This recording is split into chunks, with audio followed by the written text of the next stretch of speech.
Okay. Hello, I'm Michael Rishton. Thanks for joining us on America's New Clothes. I'm Price Robinson. Again, thank you for joining us. All right. So, big question today. Who's got their ballots in the mail? Now, a number of people reach out to us, people who are Republicans looking to see who they should be voting for in the 53rd district. As Price knows, as my campaign manager, and You ran in. we have we had a wide field, but there are in fact no Republicans who you can vote for.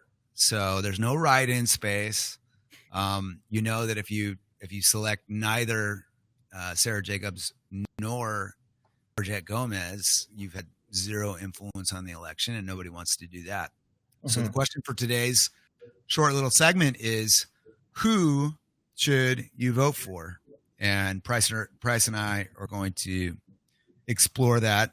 And I think we can give a strategic focus and just kind of glossing over what our experience was through the election. Does that sound fair, Price? Yeah, no, that sounds perfectly fair. And I think it really comes down to, as Republicans, do we want someone who is going to be in office like a Maxine Waters or a Nancy Pelosi for the next 30 years? Or do we want someone who will make the seat competitive in the next 2 to 3 election cycles? And that's kind of what it comes down to with these two candidates who are up on the ballot in November. That's right. I mean, as many people know, Sarah Jacobs is the granddaughter of Irwin Jacobs, the Qualcomm founder. Obviously super well funded, financially quite viable, to the tune of somewhere between $60 and $80 million, right? Very pleasant, has some accolades, worked in the Obama administration. Some of her experience, obviously, up in the 49th, now down here. She had some very key moments in our race, right? She was kind of she was the overall front runner for the majority of the race, just because she had the resources behind her to make that a possibility. I mean, overall, she had more money in the tank, if you look at her FEC reports, than any other candidate who was in that race. And it was a 14-way primary? Right. So, I mean, she was spending money on TV ads during the primary, like one would expect to be doing here at this in the segment. Yeah. Well, right? Exactly. Yeah, no, she doubled that. And once again, this isn't her first time running for Congress as well. Right. She ran for, I believe, District 49 previously, which is Darrell Arthur's old seat. And she narrowly lost. So this is her second time around. This is a more Democratic-friendly district. I mean, the seat that she lost going in District 49 was a Democrat. Actually, that seat ended up flipping blue as well in the blue wave of 2018. But this is a much more Democratic seat, and it's going to be an interesting divide between whether or not the people in District 53 want to choose for a more corporate Democrat, which, if you look at her list of endorsements, she's endorsed by people like the Foreign Policy for America group, the Council for a Livable World, Common Defense, the National Association of Realtors, which tends to back more Republican or conservative candidates across the state. But yeah, we sent in our questionnaire to the National Association of Realtors, but we weren't even entitled to an actual. We didn't get invited to the debate, unfortunately. But if you also look at Equality California, Animal Wellness Action, California State Association of Letter Carriers, didn't know that was a thing, but more power to them. And a bunch of other groups, all spanning to everything from the Veterans Democratic Club of San Diego to the San Diego Democrats for Equality. I mean, if you look at her list of endorsements, it definitely leans more to the middle versus her opponent, Georgette Gomez, who has endorsements that are going much farther than the left. She's definitely more of a Bernie Sanders AOC, Georgette is, compared to a Sarah Jacobs, who is more like a corporatist Nancy Pelosi type. But interestingly enough, in this latest bout of discussion over defunding the police, Georgette Gomez, who's currently on the San Diego City Council, was actually a key vote in deciding to continue to fund law enforcement here in San Diego, right? I mean, and that is something that I think strategically from a attempt to to buck some of the progressives off the bus, you've seen a much more hardcore leftist progressive approach from Sarah Jacobs' campaign. So in that way, there's been a slight political mutation, which I think is interesting. But to your main point, I mean, the likelihood of defeating a Sarah Jacobs incumbency, if we want to restore, some sanity to California's 53rd congressional district, the likelihood of being able to buck Sarah Jacobs after a 2-year term is much lower, right, than a progressive candidate like Georgette. So if you're playing the long game strategy, and you want to it's an unpopular opinion across the board. Sure.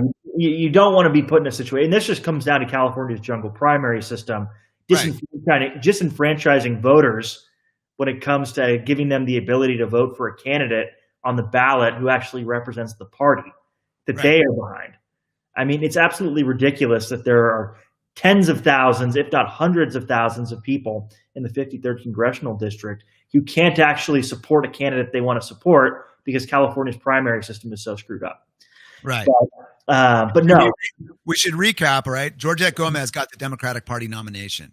Even in a field of 12 Democrats or 11 Democrats and 1 independent, and then there were 3 of us Republicans. Somebody, I don't know who it was, but assume it was somebody with a whole lot of money in our race, one of the other candidates. Who might it be? I don't know. Somebody spent what we would guess $150K to $200K on mailers the Republican opponent to split the vote. Right, to lift up the Republican candidate with the least traction. Of course, and listen, I'm not Sherlock Holmes. You're not Sherlock Holmes, but I mean, if you just do a brief browsing of the FEC reports for each candidate, Sarah Jacobs has much more money in the bank to be able to spend on things like that versus a Georgette Gomez. So yeah, but we don't know. We don't know that. All we know is somebody, and because there was no disclosure on the mailers who it was paid by, we have to assume it was a super PAC. Now I know most of the people in the 53rd on the Democratic side of the aisle swore off taking money from PACs or super PACs, so that would seem unlikely. Anyway, however it happened, our vote, I think they call them rabbits, right? We talked about the Cal Matter article where they run somebody to split off the vote in this jungle primary system. Correct.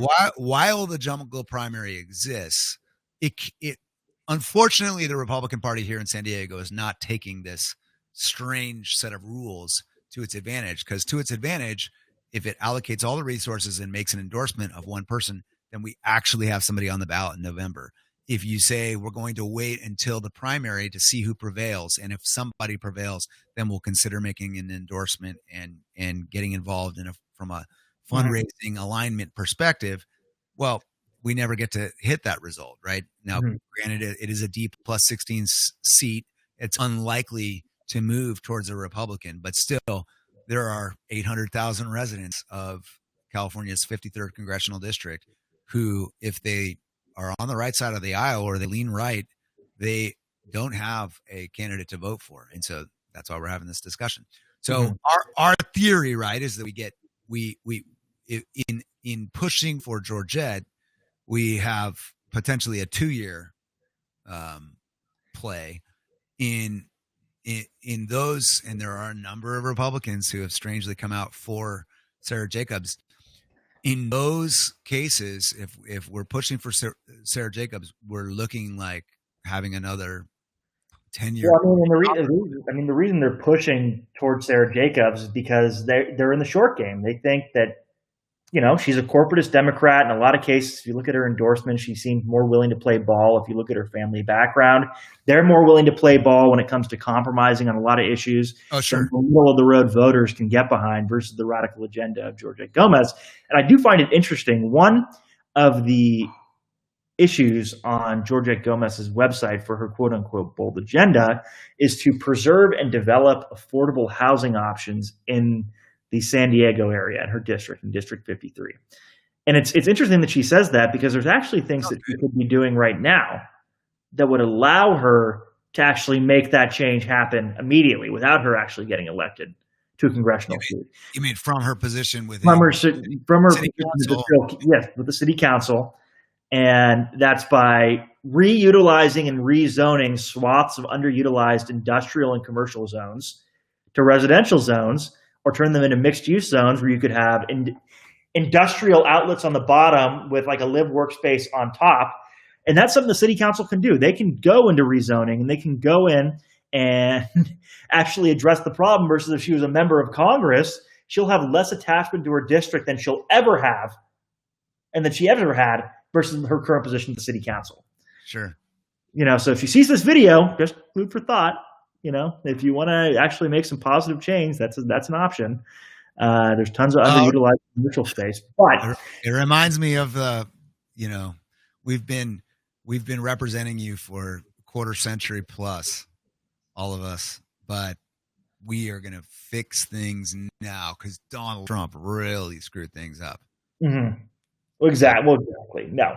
So, in Congress, though, like I said, from a strategic vote, because I know we're running out of time for this segment, I think the most strategic vote that you could do is probably vote for someone. And it pains me to say this. I hate strategic voting. Okay. I want Uber. I want Lyft. If you saw our Prop 22 segment, and I don't want someone like Georgette Gomez in Congress representing Californians.